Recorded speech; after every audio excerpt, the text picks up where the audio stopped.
బేసిక్గా అది వేధిస్తామని ముందే చెప్పారు, వేధించమని ప్రజలు కూడా ఓట్లు ఇచ్చారు కాబట్టి వేధిస్తున్నారు. ఆయన వేధిస్తామని ముందే చెప్పారు కదా, ఆయనే కాదు చాలా మందిని వేధిస్తామని ముందే చెప్పారు కదా. ఇప్పుడు ఎన్నికల్లో మనం ఏమంటున్నాం, దానికి సంబంధించిన హామీ ఏది, దీనికి సంబంధించిన హామీ ఏది అని అడుగుతున్నాం. అదే ఏది ఆ హామీ ఎందుకు అమలు చేయలేదు, ఈ హామీ ఎందుకు అమలు చేయలేదు అని అడుగుతున్నాం.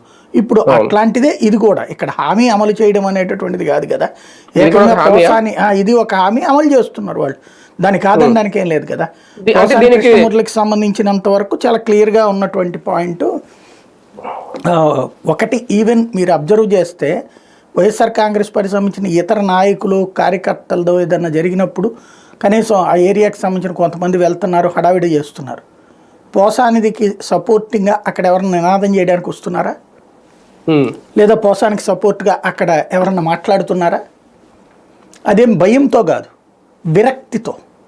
ఎవరైనా అమ్మల్ని అక్కల్ని తిడతా లేదా ఇళ్లలో ఉన్న మహిళల్ని బూతులు తిడతా మాట్లాడితే దాన్ని ఏ సమాజం హర్షించాలా, ఎందుకు హర్షించాలా, ఎందుకు అంగీకరించాలా? ఒక ఆస్పెక్ట్ ఒప్పుకుందాం, అన్ని కేసులు పెట్టడం, ఒకే అంశం మీద వందల కేసులు పెట్టడం అన్నటువంటిది తప్పే. కానీ మన దేశంలో ఉన్నటువంటి చట్టాల ప్రకారం తిట్టడం నేరం కాదు. అలా తిట్టినటువంటి దాంట్లో ఎలాగూ తర్వాత కేసు కొట్టేస్తారు. అయితే